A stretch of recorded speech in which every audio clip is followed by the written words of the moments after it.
أعوذ بالله من الشيطان الرجيم.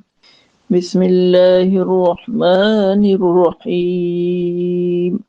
قد سمع الله قول التي تجادلك في زوجها وتشتكي إلى الله والله يسمع تحاوركما إن الله سميع بصير. الذين يظاهرون منكم من نسائهم ما هن أمهاتهم إن أمهاتهم إلا اللائي ولدنهم وإنهم ليقولون منكرا من القول وزورا وإن الله لعفو غفور. والذين يظاهرون من نسائهم ثم يعودون لما قالوا فتحرير رقبة من قبل أن يتماسا ذلكم توعظون به والله بما تعملون خبير. فمن لم يجد فصيام شهرين متتابعين من قبل أن يتماسا فمن لم يستطع فإطعام 60 مسكينا ذلك لتؤمنوا بالله ورسوله وتلك حدود الله وللكافرين عذاب أليم. إن الذين يحادون الله ورسوله كبتوا كما كبت الذين من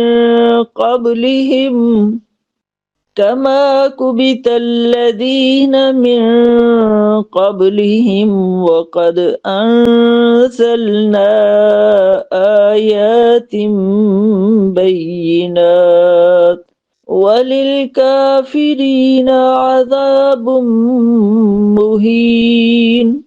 يوم يبعثهم الله جميعا فينبئهم بما عملوا أحصاه الله ونسوه والله على كل شيء شهيد. اعوذ باللہ من الشیطان الرجیم بسم اللہ الرحمن الرحیم. پارہ نمبر 28 سورہ المجادلہ سے شروع ہو کر سورہ التحریم تک ہے. کل 8 صورتوں پر مشتمل یہ پارہ ہے. اس میں پہلی صورت سورہ المجادلہ ہے جس پہلی 4 آیات مبارکہ کے اندر زہار کا بیان ہے. دراصل یہ صورت کا پس منظر کچھ اس طرح سے ہے کہ ایک مظلوم خاتون نے اللہ سے فریاد کی جس نے اپنے شوہر کے زہار کے بارے میں حضور صلی اللہ علیہ وسلم سے شکایت کی تھی. اللہ تعالیٰ نے فوراً وحی نازل فرما کر اس ظالمانہ رسم کی اصلاح کر دی. آیت مبارکہ کا ترجمہ اس طرح سے ہے کہ اللہ نے اس عورت کی بات سن لی جو تم سے اپنے شوہر کے بارے میں جھگڑ رہی تھی. دراصل یہاں پر زہار عرب جاہلیت کی ایک رسم تھی جس میں شوہر بیوی سے کہتا تھا کہ تم مجھ پر میری ماں کی پیٹھ کی طرح ہو. اس جملے کا مطلب یہ ہوتا تھا کہ بیوی طلاق یافتہ بھی نہیں اور شوہر کے لیے حلال بھی نہیں. یوں عورت معلق ہو جاتی تھی، نہ آزاد ہی ہوتی تھی اور نہ ہی بیوی رہتی تھی. تو اللہ تعالیٰ نے پھر زہار کا شرعی حکم قرآن میں نازل فرما دیا. آیت نمبر 2 میں فرمایا کہ تم میں سے جو لوگ اپنی بیویوں سے زہار کرتے ہیں وہ ان کی مائیں نہیں ہوتی. گویا کہ زہار طلاق نہیں ہے، یہ حرام اور ناپسندیدہ بات ہے. بیوی حقیقتاً ماں نہیں بن جاتی. زہار کے بعد بیوی سے ازدواجی تعلق حرام ہو جاتا ہے جب تک کفارہ نہ ادا کیا جائے۔ پھر اللہ تعالیٰ نے ایک کفارہ طے کر دیا تاکہ یہ جو عورت کے اوپر ظلم ہے اس کو ختم کیا جائے۔ دراصل زہار سے جو معاشرے کے اوپر اثرات یا خاندان یا میاں بیوی کے اوپر پڑتے تھے وہ یہ کہ شوہر اور بیوی کے درمیان جسمانی تعلق ختم ہو جاتا تھا اور ذہنی اور معاشرتی اذیت کا شکار ہوتی تھی، خاندان میں بگاڑ اور ناانصافی بڑھ جاتی تھی اور جاہلیت کی رسم وہ عروج پر تھی، اس لیے قرآن نے اسے منکر کہا اور اسے جھوٹا قول کہا اور پھر زہار کا کفارہ عائد کیا۔ اللہ تعالیٰ نے فرمایا کہ کفارے 3 طرح سے ہے، یہ غلام آزاد کرو اگر ممکن ہو تو، پھر بیوی سے تعلق سے پہلے غلام آزاد کرو، اگر غلام آزاد کرنا ممکن نہیں تو 2 مہینے کے مسلسل بغیر ناغے کے روزے رکھو، اور اس کا مطلب ہے کہ ناغا ہو جائے گا تو دوبارہ پھر وہیں سے شروع کرنے ہوں گے۔ اگر روزے کی طاقت نہیں ہے یعنی کمزور ہو روزہ نہیں رکھ سکتے تو 60 مسکینوں کو کھانا کھلاؤ، اور یہ اس لیے ہے کہ تاکہ تم اللہ اور اس کے رسول پر ایمان رکھو۔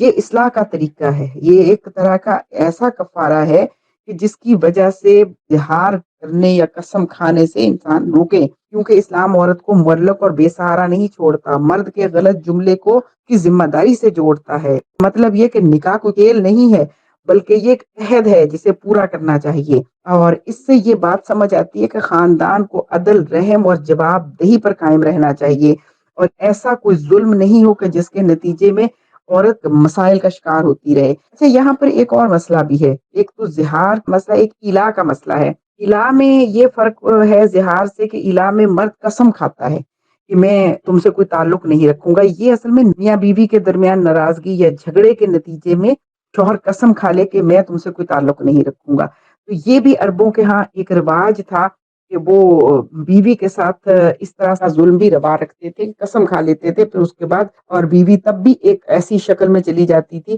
کہ نکاح بھی ختم نہیں ہوتا تھا، طلاق بھی واقعہ نہیں ہوتی تھی، گویا کہ یہ بھی ایک معلق ہونے کی صورت ہی تھی کہ عورت لٹک رہی ہے، اور یہ بھی عورت پر ظلم اور اذیت ہی کی شکل ہے۔ اس کے علاوہ ظلم کی شکل یہ شوہر مارتا ہے، بدسلوکی کرتا ہے، عزت یا جان کا خطرہ ہے، تو اس طرح کے سارے بھی خطرات موجود رہتے تھے، لیکن ساتھ یہ والا معاملہ بھی کہ جان بوجھ کر بیوی کو لٹکائے رکھنا کہ نہ تو رجوع کرے اور نہ ہی طلاق دے، تو اس کے لیے شریعت نے یہ پابند کر دیا کہ ایسی صورت میں اگر مرد قسم کھا لیتا ہے یا تو وہ رجوع کرے گا، اگر وہ رجوع نہیں کرتا تو وہ 4 مہینے کی مدت طے کر دی گئی، اور 4 مہینے کی مدت کے بعد جو ہے وہ خود بخود نکاح ختم ہو جائے گا۔ پہلے تو اصولی بات یہ ہے کہ اگر جھگڑا ہو، معاملات خراب ہوں تو سورہ نساء کی 35 نمبر آیت کے مطابق ایک ثالث مقرر کر لیا جائے، عورت کے خاندان میں سے ایک مرد کے خاندان میں سے، اور وہ کوشش کریں اصلاح ہو جائے۔ اگر اصلاح نہیں ہو تو طلاق یا خلا کوئی شکل اس کی طے ہو جائے۔ اگر وہ نہیں ہوتا اور مرد نے قسم کھا لی ہوئی ہے جو الہ والی صورت ہے، 4 مہینے کے بعد خود بخود طلاق جو ہے وہ ہو جائے گی۔ اور اس کی سورہ البقرہ کی آیت نمبر 226 کے اندر اللہ تعالیٰ نے فرمایا کہ جو لوگ اپنی بیویوں سے الہ کرتے ہیں ان کے لیے 4 مہینے کی مہلت ہے، یہ حد شرعی ہے، اس سے زیادہ عورت کو معلق رکھنا جائز نہیں ہے۔ 4 مہینے کے اندر یا تو شوہر رجوع کر لے گا، اگر شوہر رجوع کرے گا تو گویا کہ قسم توڑ دے گا، اور جب قسم توڑے گا تو ٹھیک ہے رجوع ہو جائے گا، لیکن قسم کا کفارہ ادا کرنا ہوگا۔ یہاں قسم کا کفارہ 10 مسکینوں کا کھانا ہے، یا کپڑا پہنانا ہے، یا غلام آزاد کرنا ہے۔ اگر یہ تینوں چیزیں ممکن نہ ہو تو 3 دن کے روزے ہیں، یعنی 10 مسکینوں کا کھانا ہے، یا 10 مسکینوں کا کپڑا دینا ہے، یا غلام آزاد کرنا ہے۔ اگر یہ تینوں کام نہ ہو سکے تو 3 دن کے روزے ہیں، اور اگر مرد نے قسم نہیں توڑی اور رجوع نہیں کیا تو 4 مہینے پورے ہو جائیں گے، اور پھر شوہر رجوع نہ کرے۔ اور جمہور فقہا اس کے بارے میں یہ فرماتے ہیں کہ یا تو شوہر کو مجبور کیا جائے کہ وہ رجوع کرے یا طلاق دے دے، ہمیشہ کے لیے اس کو لٹکتا ہوا نہ چھوڑے، کیونکہ حنفی کے نزدیک یا حنفی فقہا کے نزدیک 4 مہینے پورے ہوتے ہی ایک طلاق بائن ہو جائے گی۔ طلاق بائن کا مطلب یہ ہے کہ نکاح ختم ہو گیا، رجوع ممکن نہیں، اب وہ میاں بیوی آپس میں نکاح کر سکتے ہیں، یعنی اس میں یہ اجازت موجود ہے کہ پھر وہ دوبارہ آپس میں ہی نکاح کر سکتے ہیں، گویا کہ یہ الہ کی بھی صورتحال ہے۔ اچھا، یہاں پر ایک اور مسئلہ بھی عام طور پر پوچھا جاتا ہے، وہ یہ کہ اگر بغیر قسم، یعنی شوہر نے قسم نہیں کھائی اور ویسے ہی میاں بیوی میں ناراضگی ہوئی ہے، اور جو عام طور پر روٹین ہے کہ عورت اپنے میکے چلی گئی اور 4 مہینے سے زیادہ مدت گزر گئی، بعض کا سال گزر گیا، 2 سال گزر گیا، 3 سال، تو اس کی کیا شرعی حیثیت ہے؟ اس شرعی حیثیت میں نہ طلاق ہوتی ہے، نہ خلا ہوتا، کچھ بھی نہیں، یعنی جب بھی ان کے معاملات آپس میں ہینڈل ہو جائے، صلح ہو جائے، تو میاں بیوی ایک دوسرے کے ساتھ جو ہے وہ میاں بیوی کی طرح رہ سکتے ہیں، وہاں ان کا نہ کوئی خلا نہ طلاق کسی طرح کے کوئی بھی کے اوپر چیز لاگو نہیں ہوتی، اس لیے کہ اس نے قسم نہیں کھائی ہوتی بلکہ ناراضگی ہوتی ہے۔ اور وہاں پر جو وہی معاملہ ہے، شریعت یہ کہتی ہے کہ لڑائی جھگڑے کو لمبا نہیں چلنا چاہیے بلکہ صلح کروا دینی چاہیے۔ یہ اہل خاندان کا معاملہ ہے کہ وہ صلح کروا دیں۔ اس کے بعد سورہ المجادلہ کی آیت نمبر 8 تا 12 ہے، جس میں یہ بتایا گیا ہے کہ کس طرح سے معاملات کرنے ہیں۔ یہاں اصل میں نجوہ کی حرمت اور ممانعت اور پھر اس کا کفارہ اور صدقہ، یہ والے مسائل ان آیات مبارکہ کے اندر موجود ہیں۔ مدینہ منورہ میں دراصل جو منافقین تھے وہ ہر وقت خفیہ سرگوشیوں میں، سازشوں میں لگے رہتے تھے، نبی صلی اللہ علیہ وسلم اور اہل ایمان کے خلاف منصوبے بناتے رہتے تھے، جان بوجھ کر مسلمانوں کو اذیت اور بدگمانی میں مبتلا رکھتے تھے۔ اللہ تعالیٰ نے اس طرز عمل کو سختی سے ناپسند فرمایا اور اس کی اصلاح کے لیے واضح اصول بیان کر دیے۔ سرگوشی، جس کو شریعت میں نجوہ کہا گیا ہے، نجوہ سے مراد یہ ہے کہ دو یا زیادہ افراد کا دوسروں سے چھپ کر بات کرنا، ایسی خفیہ گفتگو جو کسی کے لیے اذیت، دوسرے کی بدگمانی، گناہ یا سازش کا سبب بنے۔ سرگوشی کی حرمت اور ممانعت آیت نمبر 8 اور 9 کے اندر ہے۔ اللہ تعالیٰ فرماتے ہیں، کیا تم نے ان لوگوں کو نہیں دیکھا جنہیں سرگوشی سے منع کیا گیا، پھر بھی وہ وہی کام دہراتے ہیں۔ ممنوع سرگوشی کیا ہے؟ جس میں گناہ کی بات ہو، جس میں ظلم اور زیادتی کی بات ہو، جس میں حضور صلی اللہ علیہ وسلم کی نافرمانی کی بات ہو، جس میں اہل ایمان کو خوف، شک اور دل آزاری میں ڈالنا مقصود ہو۔ دراصل پھر آیت نمبر 10 کے اندر اللہ تعالیٰ نے فرمایا کہ سرگوشی شیطان کی طرف سے ہے تاکہ ایمان والوں کو غم میں ڈالے، اس لیے سرگوشی کو حرام کہا گیا، چاہے الفاظ نرم ہو مگر نیت غلط ہے اس کی۔ جائز سرگوشی جس میں بھلائی، تقوی اور اصلاح کی بات ہو، یہ سرگوشی جائز ہے، ورنہ کوئی اور سرگوشی جائز نہیں۔ کسی کی اصلاح کے لیے ہو، خیر خواہی کے لیے ہو، مشورے کے لیے ہو، کسی کی عزت بچانے کے لیے ہو، کسی کی جان بچانے کے لیے ہو، نیکی اور تقوی کے کاموں میں تعاون کرنے کے لیے ہو۔ سرگوشی کے لیے ضروری ہے کہ نیت صاف ہو، مقصد خیر کا ہو، کسی کو اذیت نہ پہنچے اور جماعت میں بیٹھ کر دوسروں کو الگ تھلگ محسوس نہ کرایا جائے۔ اجتماعی ماحول کے اندر، جماعتی زندگی کے اندر 2، 4، 3 لوگوں کا آپس میں رابطہ کر کے کسی بات کے خلاف آپس میں بات کرنا، گٹھ جوڑ کرنا، یہ سب نجوہ میں آتا ہے۔ آیت نمبر 12، تو حکم یہ دیا گیا ہے اس میں کہ جب تم رسول صلی اللہ علیہ وسلم سے تنہائی میں الگ سے بات کرنا چاہو تو اس سے پہلے صدقہ دو۔ اس حکم کا مقصد یہ ہے کہ نبی صلی اللہ علیہ وسلم کے وقت قدر ہے، اور دوسری بات یہ سمجھائی جا رہی ہے کہ غیر ضروری سوالات نہیں کرنے۔ تیسری بات یہ سمجھائی جا رہی ہے کہ دیکھو کہ اگر صدقہ کرو گے تو محتاجوں کی مدد ہو جائے گی، تمہارے اخلاص کی بھی پہچان ہو جائے گی کہ تمہیں کتنی ضرورت تھی کہ نبی صلی اللہ علیہ وسلم سے الگ میں بات کرو گے، اتنی زیادہ ضرورت ہے اور نبی کا وقت لے رہے ہو تو صدقہ کرو۔ یہ ابتدائی حکم تھا، لیکن اللہ تعالیٰ نے مسلمانوں کے لیے، انسانوں کے لیے یہ رعایت کی، نرمی کا معاملہ کیا کہ یہ حکم دینے کے بعد واپس لے لیا، کیونکہ اللہ تعالیٰ آسانی چاہتے ہیں، تنگی میں مبتلا نہیں چاہتے۔ اللہ تعالیٰ فرماتے ہیں مجھے پتا ہے کہ یہ تمہارے لیے مشکل ہے، اس لیے اللہ تعالیٰ نے صدقہ کی پابندی ختم کر دی، مگر نماز، زکوٰۃ، اطاعت رسول یہ لازم ٹھہرا۔ شریعت میں تربیت پہلے ہے، بعد میں آسانی ہے۔ تو اس کا مطلب یہ ہے کہ تربیت کا اصول بتا دیا گیا۔ دیکھو، ایک بات ذہنوں کے اندر ڈال دی گئی کہ خام خامے الگ سے بات کرنے کا، دراصل یہ بھی ایک طرح کا کبر ہی ہوتا ہے کہ جب انسان یہ چاہتا ہے کہ مجھے الگ سے وقت ملے، مجھے الگ سے پروٹوکول دیا جائے، میری علیحدہ سے بات سنی جائے، اپنے آپ کے لیے کچھ مخصوص، اپنے آپ کو سمجھنا، خاص کرنا، خاص ہو جانا، یہ بھی ایک احساس ہے۔ اس لاشعوری، غیر شعوری احساس کو بھی شریعت مٹاتی ہے کہ دیکھو تم اپنے آپ کو اتنا اہم سمجھ رہے ہو، پہلے غور کرو کہ تمہارا معاملہ اتنا اہم ہے تو پھر اللہ کے نبی سے الگ وقت لو اور بات کرو، لیکن اس سے پہلے اتنا اہم ہے کہ تم صدقہ کر سکتے ہو، اگر کر سکتے ہو تو پھر کر لو۔ کیونکہ کفار کا یہ مسئلہ تھا، وہ اپنے آپ کو خاص سمجھتے تھے، سرداران قریش، اور الگ سے بات کرنے کے لیے وقت مانگا کرتے تھے، جس سے حضور صلی اللہ علیہ وسلم کو تکلیف ہوتی تھی۔ اس لیے شریعت نے یہ ہمیشہ کے لیے اصول بنا دیا، لیکن ساتھ ہی تخفیف بھی کر دی، آسانی بھی کر دی، کیونکہ شریعت میں تربیت ہے اور بعد میں آسانی بھی ہے، شریعت کے اندر مشکل نہیں ہے۔ اس کے بعد سورہ المجادلہ کی آیت نمبر 11 ہے، جس میں مجلس میں بیٹھنے کے آداب بتائے گئے ہیں۔ یہ دراصل 11 نمبر آیت میں ترجمہ ہے، اے ایمان والو، جب تم سے کہا جائے مجلسوں میں جگہ کشادہ کرو کشادگی پیدا کرو، اللہ تمہارے لیے کشادگی فرما دے گا۔ اور جب کہا جائے اٹھ جاؤ تو اٹھ جاؤ، اللہ تم میں سے ایمان والوں اور اہل علم کے درجے بلند کر دے گا۔ جگہ کشادہ کرنے کا مطلب یہ ہے کہ کسی کے آنے پر سمٹ جانا، نئے آنے والے کو جگہ دینا، یہ نہیں کہنا کہ یہ میری جگہ ہے، یہ ضد نہیں کرنا۔ ایسا کرنے والے کو، دوسرے کے لیے جگہ دینے والے کے لیے اللہ کا وعدہ ہے کہ اللہ رزق اور زندگی میں کشادگی پیدا کر دے گا، اور تمہارے دل میں بھی کشادگی پیدا کر دے گا۔ دل میں کشادگی پیدا کرنے کا مطلب یہ ہے کہ انسان کا ظرف بڑا ہو جاتا ہے، اس کے اخلاق اعلیٰ ہو جاتے ہیں، اس کا ذہن کھل جاتا ہے، اور وہ بڑے براڈ بین کے ساتھ، براڈ مائنڈ کے ساتھ اپنی زندگی کو آگے بڑھاتا ہے، لوگوں کے درمیان وہ مرجع خلائق ہو جاتا ہے۔ اس لیے یہ حکم دیا گیا کہ منتظم استاد یا بزرگ کے کہنے پر، بلکہ اگر کوئی ساتھی بھی کہے، اپنی سہیلی بھی کہے، اپنی رشتہ دار خاتون بھی کہے، جگہ بدل لینا، اٹھ جانا، خاموش ہو جانا، یہ تربیت میں ہے۔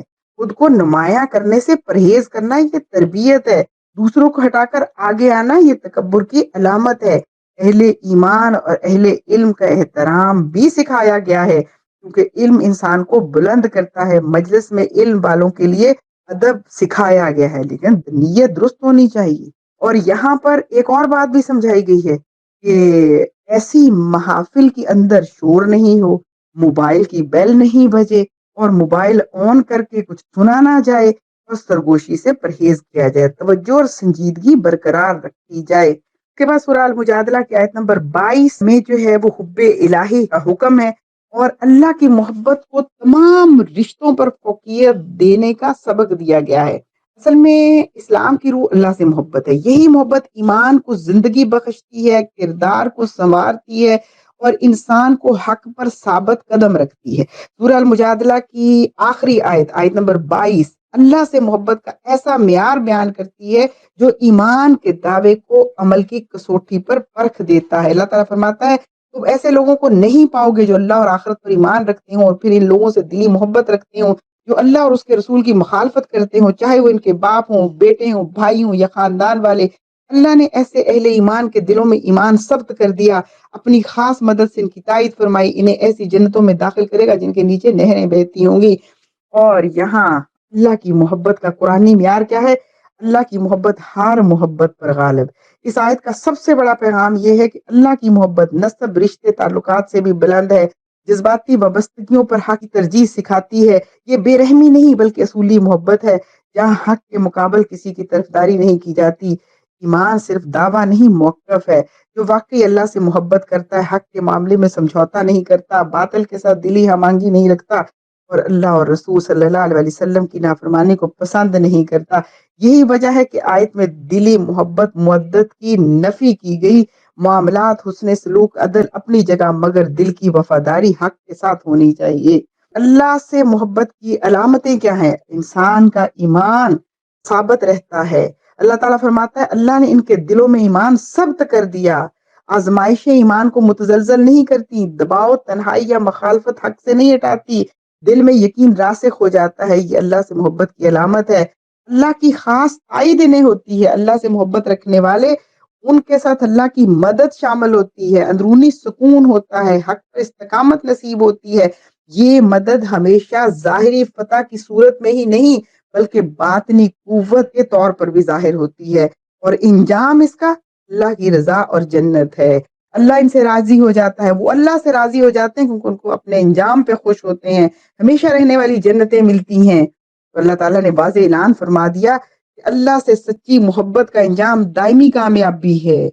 آج کے انسان کے لیے بہت بڑا امتحان ہے یہ کہ معاشرتی دباؤ ہو، خاندانی روایات ہوں، مفادات ہوں، تعلقات ہوں، سب کو پیچھے چھوڑ کر اللہ کی محبت میں آگے بڑھے، اور اللہ کی محبت میں ہر قربانی دینے کے لیے تیار ہو جائے۔ ہر چیز سے محبوب کیا ہونا چاہیے؟ اللہ کی محبت، اور اللہ کی محبت کے لیے ہر چیز چھوڑ دے۔ اور سب سے مشکل چیز کیا ہے؟ اپنی رائے، اپنی انا اور اپنی سوچ، اس کی بھی قربانی دے دے، کیونکہ اللہ کو جو محبوب ہے وہ مجھے اور آپ کو بھی محبوب ہے۔ سورہ الحشر کی آیت نمبر 7 ہے اس کے بعد، اس میں حضور صلی اللہ علیہ وسلم کی زندگی کے بارے میں بتایا گیا ہے حضور صلی اللہ علیہ وسلم کی زندگی تمہارے لیے اسوہ حسنہ ہے۔ اسلام محض چند عقائد یا عبادات کا مجموعہ نہیں بلکہ مکمل نظام حیات۔ اس نظام کا عملی نمونہ کون ہے؟ حضور صلی اللہ علیہ وسلم کی سیرت طیبہ۔ سورہ الحشر کی آیت 7 میں یہی حقیقت جو ہے وہ واضح کی گئی ہے کہ تمہاری زندگی کا معیار کیا ہونا چاہیے، جس معیار پر تمہیں اپنی زندگی کی تعمیر کرنی ہے۔ اللہ تعالیٰ فرماتا ہے رسول تمہیں جو کچھ دے وہ لے لو، جس چیز سے منع کریں اس سے رک جاؤ، اللہ سے ڈرو، بے شک اللہ سخت سزا دینے والا ہے۔ یہ آیت مبارکہ ہمیں بتاتی ہے کہ رسول صلی اللہ علیہ وسلم کا دیا ہوا قابل قبول، اور جس سے آپ نے منع کیا وہ چھوڑ دیا، اور ان کی اطاعت تقویٰ کا لازمی تقاضا ہے۔ اسوہ حسنہ کا قرآنی تصور کیا ہے کہ ایسا بہترین نمونہ جو قول فعل کردار اور فیصلوں ہر پہلو میں رہنمائی دے۔ سورہ حشر کی آیت نمبر 7 یہ اصول بھی دیتی ہے کہ نیکی اور بدی کا معیار انسانی خواہش نہیں بلکہ حضور صلی اللہ علیہ وسلم کی ہدایت ہے۔ حضور صلی اللہ علیہ وسلم کی زندگی کے نمایاں پہلو کیا ہیں؟ وہ ہمیں علم ہونا چاہیے اور ان کی اطاعت ہونی چاہیے۔ پہلی بات، حضور صلی اللہ علیہ وسلم کی بات کو ماننا ہے، صرف احترام نہیں کرنا بلکہ ماننا ہے، اور یہ ہمارا ایمانی فریضہ ہے۔ عبادات ہوں، معاملات ہوں یا اخلاق، ہر جگہ سیرت نبوی فیصلہ کن ہوگی۔ میں اور آپ فیصلہ کن نہیں ہوں گے، سیرت نبوی فیصلہ کن ہوگی۔ اور پھر ہمیں یہ بھی سمجھایا کہ حضور صلی اللہ علیہ وسلم نے وسائل کی تقسیم کی عدل کے ساتھ، شفافیت کے ساتھ، ضرورت مندی کو بنیاد رکھ کر، اور یہ ہمیں سبق ملا ہے کہ ہم کاروبار کر رہے ہیں تو ذخیرہ اندوزی نہیں کریں گے۔ ذخیرہ اندوزی کیا ہوتی ہے کہ آج گندم کی پیداوار ہوئی، چاول کی پیداوار ہوئی، چینی بنی، اس کو چھپا لیا، سٹور کر لیا، اور جب مارکیٹ میں کم ہو گئی تو پھر زیادہ نرخ طے کیے، زیادہ اس کی قیمت طے کی اور زیادہ قیمت پر اسے بیچ دیا اور زیادہ منافع حاصل کیا۔ اس سے شریعت منع کرتی ہے کیونکہ اس سے معاشرتی توازن قائم نہیں رہتا اور ظلم ہوتا ہے معاشرے کے اوپر۔ کاروبار میں اگر یہ ذخیرہ اندوزی کا جرم ختم ہو جائے تو ہماری زندگیوں کے اندر سے بڑے مسائل ختم ہو جائیں گے۔ اور حضور صلی اللہ علیہ وسلم نے پھر سادگی اور بے نیازی سکھائی۔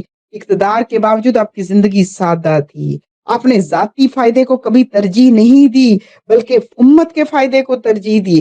مادہ پرستی سے نجات سکھائی، قناعت کا درس دیا۔ حضور صلی اللہ علیہ وسلم کی زندگی صبر، معاف کر دینا اور بردباری کا بہترین نمونہ، رحم کا بہترین نمونہ۔ آپ صلی اللہ علیہ وسلم اخلاق کے اعلیٰ ترین درجے پر تھے۔ یہی ہمارے لیے عملی رہنمائی ہے کہ آپ نے عبادات سکھائیں، خود ادا کر کے دکھائیں، معاملات بتائے تو خود دیانتداری سے کیے، اخلاق کی دعوت دی تو خود مجسمے اخلاق بنے۔ یہی اسوہ حسنہ ہے اور یہی اصل روح ہے، اور خاص طور پر داعی اللہ کے لیے یہ بہت اہم سبق ہے کہ نظریات بھی قائم رہیں، اقدار بھی برقرار رہیں اور ہر چیز واضح ہو، کہیں پر کہیں کسی معاملے میں کنفیوز نہیں ہو، کیونکہ شریعت بہت واضح ہے اور اتنی واضح ہے کہ ہمیں سیرت مطہرہ اس کی ہر چیز کو کھول کر رکھ دیتی ہے کہ نبی صلی اللہ علیہ وسلم کا کیا طریقہ تھا، ہمیں اسی کو اختیار کرنا ہے۔ اس کے بعد سورہ الجمعہ کی آیت نمبر 9 ہے، اس میں جمعہ کی نماز کی ادائیگی کے حوالے سے حکم دیا گیا ہے کیونکہ یہ فرضیت ہے۔ اللہ تعالیٰ نے فرمایا کہ اے ایمان والو، جب جمعہ کے دن نماز کے لیے اذان دی جائے تو اللہ کے ذکر کی طرف دوڑو اور خرید و فروخت چھوڑ دو، یہ تمہارے لیے بہتر اگر تم جانتے ہو۔ نماز جمعہ کی فرضیت گویا کہ یہاں حکم اہل ایمان سے ہے، ثابت ہو گیا کہ یہ احکام میں سے آیت ہے اور یہ فرض ہے، اس میں کوئی شک نہیں ہے۔ کاروبار چھوڑنے کا حکم ہے، دنیاوی مصروفیات پر نماز جمعہ کو ترجیح دی گئی ہے، اور پھر ساتھ یہ بھی کہ آزاد بالغ عاقل مقیم مرد، یعنی مسافر نہیں، جو اپنے گھر میں رہ رہا ہے، مقیم ہے، یا کسی کے گھر 15 دن سے زیادہ رہ رہا ہے، یعنی 15 دن تک مسافر ہوتا ہے جب نیت کے ساتھ اگر کسی جگہ گئے ہیں اور نیت یہ ہے کہ 15 دن سے زیادہ قیام کرنا ہے تو پھر وہ مقیم شمار ہوگا۔ ہاں البتہ اس کی نیت سفر کی تھی، رہتے رہتے اگر اس کو مہینوں بھی گزر گئے ہیں، آج جاؤں گا کل جاؤں گا، حالات ہی نہیں بن پا رہے، وہ حالت سفر میں ہی ہے، پھر وہ مسافر ہوگا، اور ان پر جمعہ فرض ہے۔ لیکن عورت، مسافر، بیمار پر جمعہ فرض نہیں، البتہ اگر وہ جمعے کی نماز ادا کرتے ہیں تو ان کے لیے اجر ہوگا۔ اور نماز جمعہ جامع مسجد میں پڑھی جائے گی، بڑی مسجد میں پڑھی جائے گی، تاکہ امت کی وحدت اور امت کا بڑا اجتماع یہ اس بات کی علامت ہے۔ نماز جمعہ ایمان کی تجدید ہے، خطبہ یاد دہانی۔ اس سے سمجھ آتی ہے کہ انسان کو ہفتے میں ایک بار نفسیات یہ لازم کرتی ہے کہ اسے یاد دہانی کرائی جائے، ورنہ انسان بھول جاتا ہے۔ گناہوں سے توبہ کا موقع ملتا ہے، دلوں کی اصلاح ہوتی ہے اور اجتماعی شعور پیدا ہوتا ہے کہ امیر اور غریب، باس اور ملازم، ہر سطح مساوات اور قوت کا عملی سبق ہے۔ سب ایک مسجد میں اکٹھے ہو کر نماز پڑھتے ہیں، کاروبار روک دیا جاتا ہے، گویا کہ آخرت کو دنیا پر ترجیح دیتے ہیں۔ یہ اعلان ہو جاتا ہے کہ رزق دینے والا اللہ ہے، بازار نہیں، لہٰذا اللہ کے کہنے پہ بازار بند ہو گئے۔ خطبہ جمعہ اصل میں تعلیم ہے، اصلاح ہے، حالات حاضرہ میں دینی رہنمائی ہے، اور نماز جمعہ کی روحانی حکمت بھی ہے کہ ہفتے میں ایک دن اجتماعی توجہ، غفلت کے تسلسل کا خاتمہ ہے، اور اس میں خطبہ جمعہ میں معاشرتی برائیوں پر بات ہوتی ہے، بھلائی کی ترغیب ہوتی ہے، اجتماعی ضمیر کی بیداری۔ یہ ایک معاشرتی اصلاح کا پورا منصوبہ ہے۔ اور پھر اصل میں تو جو امام ہوتا ہے وہ لیڈر ہوتا ہے، یعنی حضور صلی اللہ علیہ وسلم امامت بھی کراتے تھے، نماز بھی پڑھاتے تھے، آپ قائد تھے، آپ جج بھی تھے، آپ سپہ سالار بھی تھے، آپ حکمران بھی تھے۔ یہی مقام ہے قیادت کا، یہی مقام ہے، لہٰذا قیادت کی اطاعت بھی سکھاتی ہے اور یہ بھی بتاتی ہے کہ قیادت دینی ہونی چاہیے۔ جو نماز جمعہ نہیں پڑھا سکتا، جو نمازوں کی امامت نہیں کر سکتے، وہ حکومت بھی نہیں چلا سکتے، وہ سپہ سالاری بھی نہیں کر سکتے، وہ کیونکہ قیادت کی ابتدا ہی نماز کی قیادت سے ہوتی ہے، نماز کی امامت سے ہوتی ہے۔ اور پھر اگر امام جو نماز کا امام ہے، جو جمعے کا، جو عیدین پڑھانے والا ہے، اور اسی کی حکمرانی ہونی چاہیے۔ حکم یہ ہے کہ اتنا بڑا اجتماع ہے، وہ نماز کا ہے، نماز جمعہ کا ہے، عید کا ہے اور پھر حج کا ہے، جتنا بڑا اجتماع ہے اس کو اتنی ہی بڑی سطح کا حکمران پڑھائے گا۔ خلفائے راشدین کے دور میں نماز عیدین جو ہیں وہ امیر المومنین پڑھایا کرتے تھے۔ آہستہ آہستہ وقت گزرا تو دونوں چیزیں الگ ہو گئی، مذہب الگ ہو گیا، سیاست الگ ہوگی، لہٰذا مذہب والوں کو نظام حکومت چلانا نہیں آتا، جو نظام حکومت چلا رہے ہیں انہیں نماز پڑھانی نہیں آتی، انہیں قرآن نہیں آتا۔ یہ بہت بڑا المیہ ہے، بہت بڑا المیہ ہے، جس المیہ پر غور و فکر کی بھی ضرورت ہے، اور اس دوری کو، دین و سیاست کی دوری کو، دین و سیاست کی جدائی کو، دین و سیاست کی بعد کو ختم کرنے کی بہت ضرورت ہے۔ اور یہ موضوع اس لحاظ سے بہت اہم ہے کہ ہم غور کریں کہ نماز جمعہ کون پڑھائے گا، کیوں پڑھائے گا، اور نماز جمعہ کو پڑھنے کے کیا کیا فوائد موجود ہیں۔ اس کے بعد ہے سورۃ المنافقون کی آیت نمبر 9، جس کے اندر مال و اولاد کو فتنہ بتایا گیا ہے اور اس فتنے سے بچنے کا طریقہ بھی بتایا گیا ہے۔ اللہ تعالیٰ فرماتے ہیں ترجمہ: اے ایمان والو، تمہارے مال، تمہاری اولاد تمہیں اللہ کے ذکر سے غافل نہ کر دیں، اور جو ایسا کریں گے وہی خسارہ پانے والے ہوں گے۔ مال اور اولاد بذات خود برے نہیں، بلکہ ان میں مشغول ہو کر اللہ سے غفلت اصل خطرہ ہے۔ مال و اولاد کو فتنہ کیوں کہا گیا؟ کیونکہ فتنہ آزمائش ہے۔ قرآن کی اصطلاح میں فتنہ امتحان ہے۔ حق و باطل کو پرکھنے کا ذریعہ مال اور اولاد ہے۔ انسان کے دل کے سب سے قریب ہوتے ہیں، کون قریب ہوتے ہیں؟ مال اور اولاد، اس لیے ان کے ذریعے آزمائش سخت ہوتی ہے۔ مال کا فتنہ کیسے بنتا ہے؟ مال اس وقت فتنہ بنتا ہے جب حلال و حرام کی تمیز ختم ہو جائے، دولت تکبر، بخل یا ظلم کا سبب بنے، زکوٰۃ، صدقہ اور حقوق ادا نہ کیے جائیں، مال اللہ کی یاد سے غافل کر دے، تو نتیجہ کیا ہوگا؟ مال فتنہ بن جائے گا۔ مال جو سہولت کے لیے تھا دل کا مالک بن جائے گا۔ اولاد کیسے فتنہ بنے گی؟ اولاد فتنہ اس وقت بنتی ہے ان کی خوشی کے لیے دین قربان کر دیا، ان کی دنیا کے لیے اپنی آخرت بھلا دی، حرام کمائی کو مجبوری کہہ کر جائز سمجھ لیا، اولاد کی تربیت کے بجائے صرف آسائش پر توجہ دے دی، اور اولاد کی خوشی کے لیے اپنا جو جس مقصد کے لیے دنیا میں بھیجے گئے تھے اس مقصد کو فراموش کر دیا۔ اپنی آخرت، اپنی قبر، اس کی فکر ہی کوئی نہیں، لیکن لگے ہوئے ہیں اولاد کو سہولیات پہنچانے کے لیے، تو اس وقت اولاد نعمت کی بجائے غفلت کا ذریعہ بن جاتی ہے۔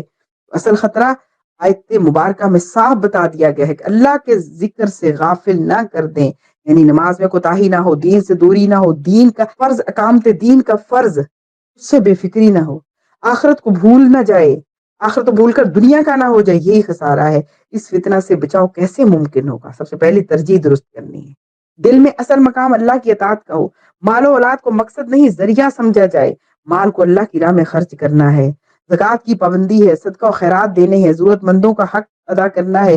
مال خرچ کرنے سے دل کی غلامی ٹوٹتی ہے اور فتنہ نعمت بن جاتا ہے۔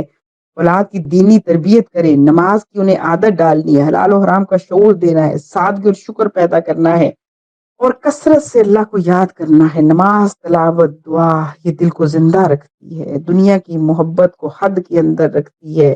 موت اور آخرت کو یاد کرنا دراصل ان دونوں فتنوں سے بچنے کا ذریعہ بنتا ہے، کیونکہ ہمیں ان دونوں چیزوں کو جو اللہ نے ہمیں نعمت کے طور پر دی ہیں، مال اور اولاد دونوں نعمت کے طور پر دی ہیں، لہٰذا ہمیں یہ کوشش کرنی ہے یہ ہمارے لیے فتنہ نہ بنے، یہ نعمت ہی رہیں۔ اور اللہ تعالیٰ سے دعا ہے کہ اللہ ہمیں ان دونوں نعمتوں کو نعمت رکھنے کی توفیق عطا فرمائے، آمین۔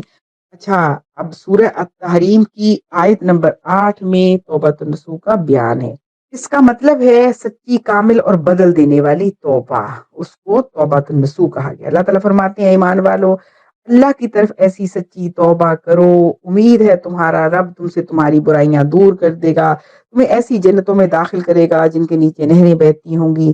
یہ آیت مبارکہ توبہ کے معیار، انجام اور اثرات سب کو بیان کر رہی ہے۔ عربی زبان میں لفظ نصوح کے معنی خالص، خیر خواہ، مرمت کر دینے والا، جو ٹوٹے کو جوڑ دے، یہ مراد ہے۔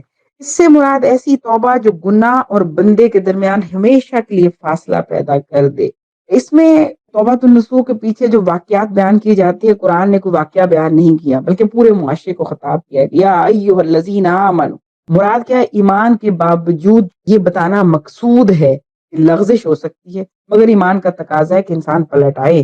سورت کے آغاز میں ازواج مطہرات سے متعلق بھی ایک تربیتی تنبیہ ہے، اور نبی صلی اللہ علیہ وسلم کے مقام ادب کا ذکر بھی ہے، اور آخر میں پوری امت کے لیے توبہ کا دروازہ کھول دیا گیا ہے۔ یعنی اگر نبی صلی اللہ علیہ وسلم کے گھر تک تربیت ہے تو عام امت کے لیے توبہ کیوں نہ ہو۔ توبۃ النصوح کے 4 بنیادی ارکان ہیں۔ نمبر 1، گناہ پر سچی ندامت، کہ دل میں حقیقی شرمندگی ہو، گناہ کو معمول نہ سمجھا جائے، ندامت ہی توبہ کی جان ہے۔ اور دوسرا، گناہ کو فوراً چھوڑ دینا، توبہ زبان سے نہیں عمل سے۔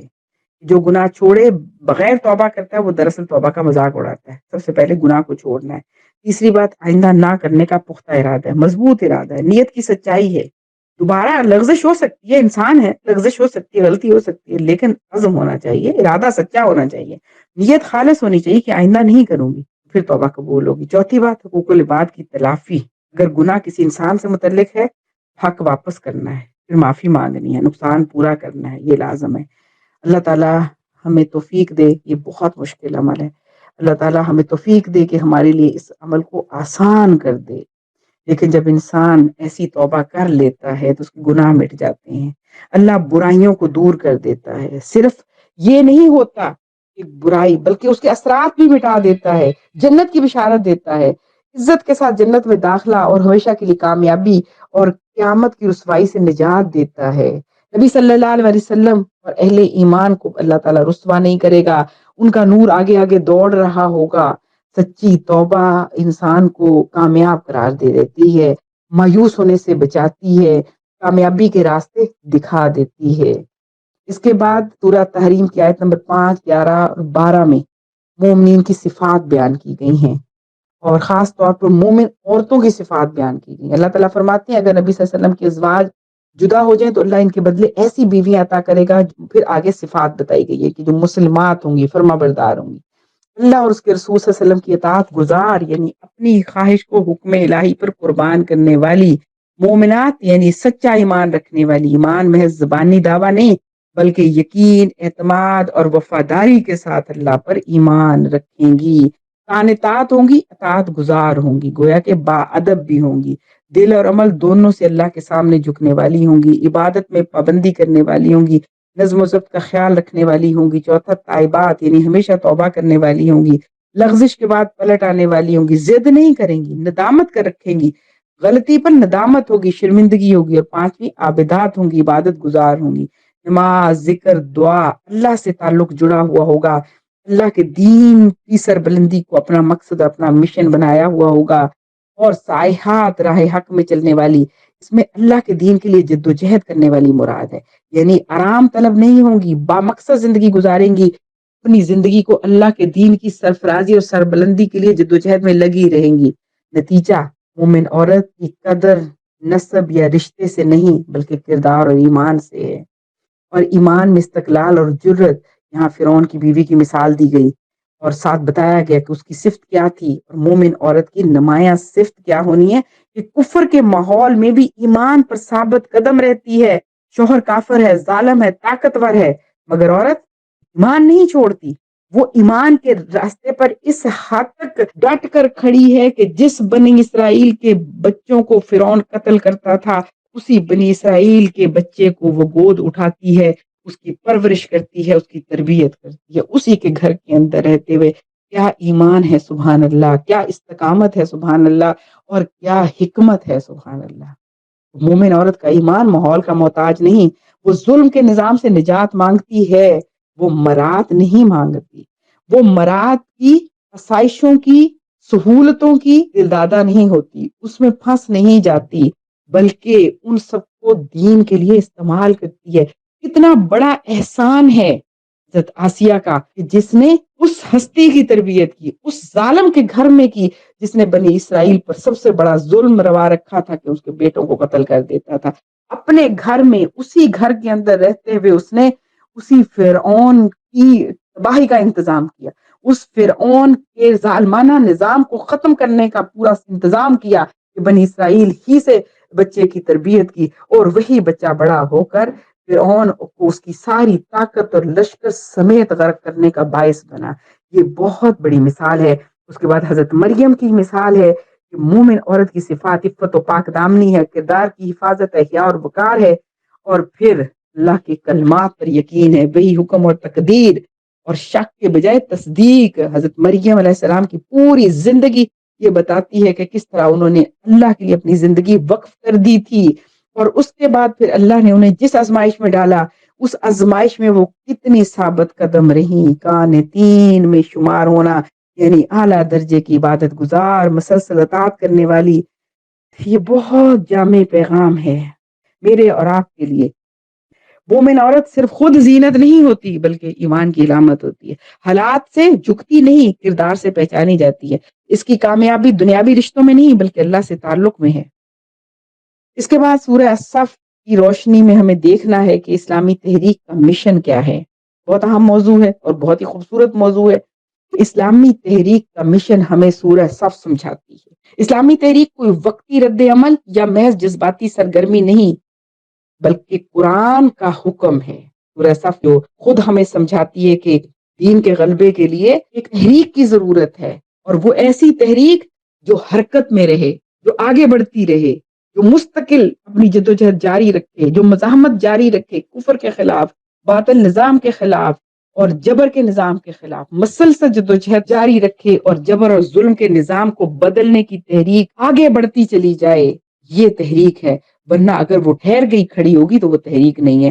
آیت نمبر 2 اور 3 کے اندر اللہ تعالیٰ فرماتے ہیں اے ایمان والو تم وہ بات کیوں کہتے ہو جو کرتے نہیں، اللہ کے نزدیک یہ سخت ناپسند ہے کہ تم کہو اور کرو کچھ اور. تحریک کا پہلا مشن دعوت دینے والا خود اس پر عمل کرنے والا ہو. قیادت کردار سے بنے، نعروں سے نہیں. دوغلا پن نہیں ہو، منافقت نہیں ہو. دوغلا پن اور منافقت تحریک کو کھوکھلا کر دیتی ہے کہ ہم اپنی باتوں میں تو کہیں کہ ہاں اللہ کے دین کو سر بلند ہونا چاہیے، اللہ کا دین نافذ ہونا چاہیے، لیکن جب وقت کی باری آئے، جب قربانی کی باری آئے، جب اپنا کچھ لگا دینے کی باری آئے تو پھر ہم پیچھے ہٹ جائیں. یہ تو تحریک نہیں ہے. اسلامی تحریک کی ساکھ قول اور عمل کی مطابقت سے ہوتی ہے، اللہ کے دین کے لیے منظم جدوجہد سے ہوتی ہے. آیت نمبر 4 بے شک اللہ ان لوگوں سے محبت کرتا ہے جس کی راہ میں اس طرح صف باندھ کر لڑتے ہیں گویا وہ سیسا پلائی ہوئی دیوار ہوں.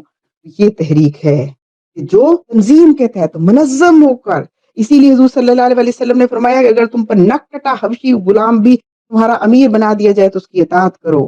تو پھر اطاعت اپنی رائے، اپنی سوچ، اپنا تجربہ، ہر چیز وہ، کیونکہ ہر کسی کی سوچ تو فرق ہوگی نا، معروف کے دائرے میں رہتے ہوئے اطاعت کرنی ہے.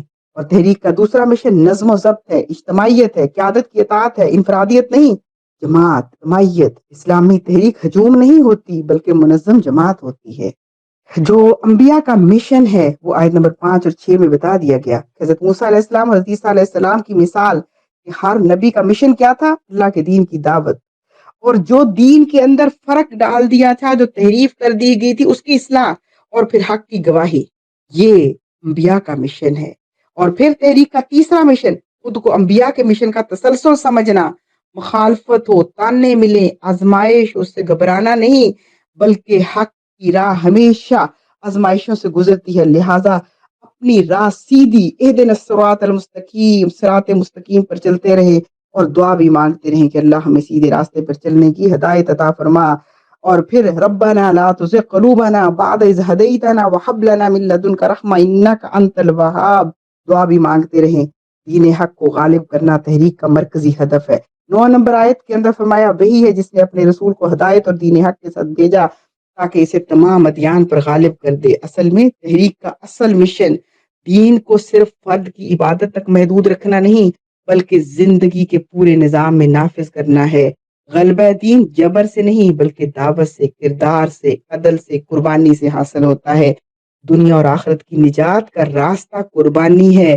آیت نمبر 10 سے 13 میں اللہ تعالیٰ فرماتے ہیں کیا میں تمہیں ایسی تجارت نہ بتاؤں جو تمہیں دردناک عذاب سے بچا لے؟ تم اللہ اور اس کے رسول پر ایمان لاؤ، اللہ کی راہ میں جہاد کرو۔ یہ ہم سے مطالبہ ہے، یہ مجھ سے اور آپ سے مطالبہ ہے۔ یہ آیت بہت غور کرنے پر ابھارتی ہے۔ اور تحریک کا 5واں مشن مال کی قربانی، وقت کی قربانی، صلاحیت کی قربانی، جان تک کی قربانی۔ اسلامی تحریک مفاد نہیں مانگتی، قربانی مانگتی ہے۔ اللہ کے مددگار بننا ہے۔ اے ایمان والو، اللہ کے مددگار بن جاؤ۔ تحریک کا اہم مشن خود کو دین کا خادم سمجھنا ہے، یہ شعور رکھنا کہ ہم دین کو نہیں بچا رہے بلکہ دین ہمیں عزت دے رہا ہے۔ اللہ کے دین کو سمجھنے اور سمجھانے کا کام کر کے ہم کوئی احسان نہیں کر رہے، بلکہ یہ تو اللہ کا احسان ہے کہ اس نے ہمیں اس راستے پر چلنے کی توفیق عطا کی۔ اللہ کے مددگار بننے والوں کو اللہ اپنی مدد عطا فرماتا ہے اور بالآخر اللہ غلبہ بھی دیتا ہے۔ سورہ صف کی روشنی میں اسلامی تحریک کے مشن میں قول و عمل کی یکسانیت بھی ہونی چاہیے، تنظیم بھی ہو، صف بندی بھی ہو، اطاعت بھی ہو، اور پھر ہدف غلبہ دین ہو۔ اور غلبہ دین کے لیے قربانی اور جدوجہد لازمی ہے۔ انجام انشاءاللہ کامیاب بھی ہوگا کیونکہ اللہ کا وعدہ ہے، اللہ سے بڑھ کر اپنے وعدے میں کون سچا ہو سکتا ہے۔ پھر سورہ المجادلہ کی روشنی میں بتایا گیا کہ حزب اللہ کون ہے، حزب الشیطان کون ہے، یہ ہمیں سمجھنا ہے۔ اچھا، اب پہلی بات یہ کہ حزب اللہ کے ساتھی، حزب اللہ سے مراد وہ لوگ جو اللہ اور اس کے رسول صلی اللہ علیہ وسلم کے وفادار ہیں، حق کے مقابل کسی تعلق کو جو ترجیح نہیں دیتے، ایمان کو دل کی گہرائی تک جو رکھتے ہیں، یہی وہ لوگ ہیں جو حزب اللہ ہیں۔ سن لو حزب اللہ ہی فلاح پانے والے ہیں۔ سورہ المجادلہ کی آیت نمبر 22 ہے یہ۔ حزب اللہ کی نمایاں صفات کیا ہیں؟ اللہ اور آخرت پر پختہ ایمان رکھتے ہیں، حق کے خلاف دلی وابستگی سے اجتناب کرتے ہیں، آزمائش میں ثابت قدم رہتے ہیں، ایمان دل میں راسخ ہوتا ہے، اللہ کی خاص مدد ہوتی ہے۔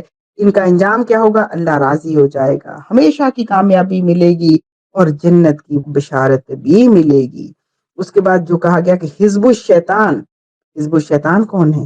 حزب الشیطان جو شیطان کے ساتھی، وہ لوگ جن پر شیطان غالب آ جاتا ہے، اللہ کا ذکر بھول جاتے ہیں، ایمان زبان تک محدود رہ جاتا ہے۔ سورہ المجادلہ کی آیت نمبر 19، شیطان ان پر مسلط ہو گیا پس اس نے انہیں اللہ کا ذکر بھلا دیا، یہی لوگ حزب الشیطان ہیں۔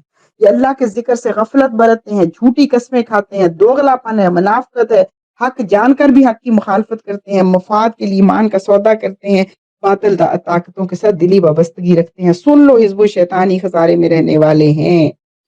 ان حالات میں ہمارا کردار کیا ہونا چاہیے؟ ہمیں حزب اللہ کے ساتھ شامل ہونا چاہیے۔ ہمیں نماز کی پابندی، قرآن سے تعلق، دل کی اصلاح، یہ سب چیزیں ہمیں حزب اللہ میں شمار کریں گی انشاءاللہ۔ سورہ صف کی روشنی میں ہمیں دیکھنا ہے کہ جب اللہ تعالیٰ پوچھتا ہے کہ اے ایمان والو اللہ کے مددگار بن جاؤ، تو پھر جواب کیا ہے؟ نحن انصار اللہ، ہم ہیں اللہ کے مددگار۔ اصل میں بات یہ ہے کہ اللہ تعالیٰ کسی کی مدد کا محتاج تو نہیں ہے، مگر وہ اپنے دین کے لیے بندوں کو ذریعہ بناتا ہے۔ یہ ہمارا امتحان ہے، اور اگر امتحان سے کامیاب ہو گئے تو یہ ہمارے لیے اعزاز ہے۔ انصار اللہ ہونے کا مطلب اللہ کے دین کے غلبے کے لیے کھڑے ہونا ہے، حق کی حمایت کرنا ہے، باطل کے سامنے خاموش نہیں رہنا۔ یہ منصب عزت بھی ہے، ذمہ داری بھی ہے۔ میری بہت پیاری بہنوں، سورہ صف کے بعد، آج سورہ صف کے احکامات کے بعد ہمارے پاس کوئی عذر نہیں رہ جاتا کہ ہم اپنی بقیہ زندگی اللہ کے دین کے لیے وقف کر دیں اور جماعت اسلامی میں شامل ہو جائیں۔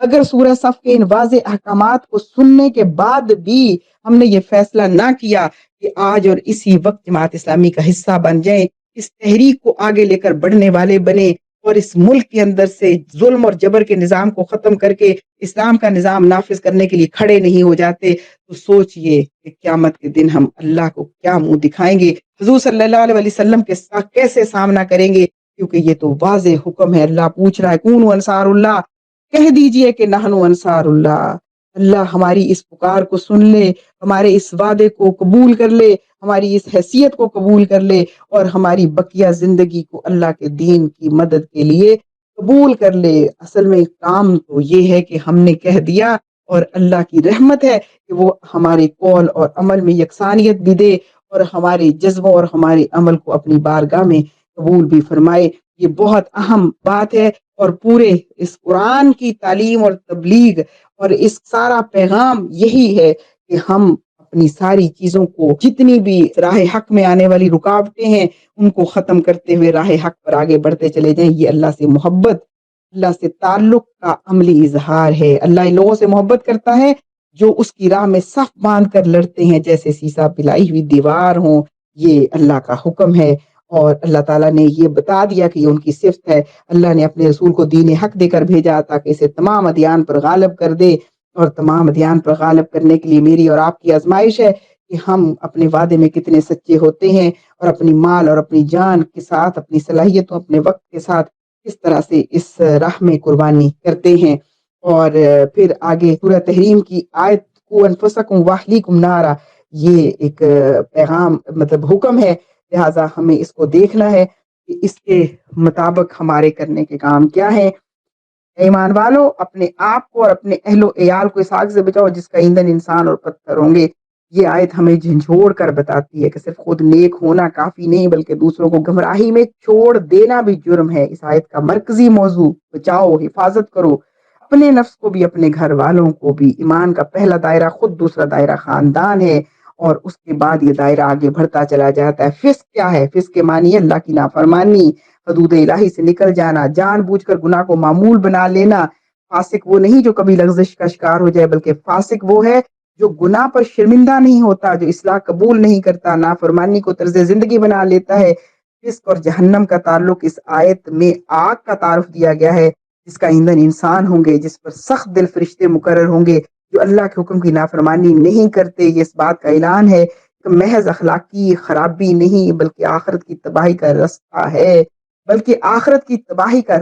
ہے، اس لیے کہا گیا کو بچانے کا عملی مطلب یہ ہے کہ اپنے آپ کو، اپنے گھر والوں کو آگ سے بچانا ہے۔ صرف دعا کرنی نہیں ہے بلکہ محبت کے ساتھ، اخلاص کے ساتھ، حکمت کے ساتھ دعوت دینی ہے، دین کی طرف لانا ہے، محنت کرنی ہے۔ اس میں سب سے پہلی ضروری بات کیا ہے کہ اپنی اصلاح کی ذمہ داری میری ہے، میں یہ خود بھی ایکسیپٹ کروں اور میں یہ اپنے گھر، خاندان، اپنے عزیز و اقارب، اپنے جاننے والے جن سے میں محبت رکھتی ہوں سب کو ایکسیپٹ کرواؤں۔ اپنی اصلاح کی ذمہ داری کسی جماعت کے اوپر نہیں ہے، کسی دوسرے کے اوپر نہیں ہے، نہ استاد کے اوپر، نہ ادارے کے اوپر۔ مجھے خود ایکسیپٹ کرنا ہے کہ میری اصلاح میں ذمہ دار ہوں، اپنا بوجھ مجھے خود اٹھانا ہے۔ میں اپنی نماز کی پابندی خود کروں گی، دوسرا کوئی میری نماز کی پابندی نہیں کرا سکتا۔ حلال و حرام کی تمیز مجھے خود کرنی ہے، حرام کو چھوڑنا ہے، حلال کو اختیار کرنا ہے۔ اپنی زبان، نگاہ، معاملات کی حفاظت مجھے خود کرنی ہے، دوسرا کوئی اس کی حفاظت نہیں کروا سکتا۔ مجھے گناہ پر خود نادم ہونا ہے، خود توبہ کرنی ہے۔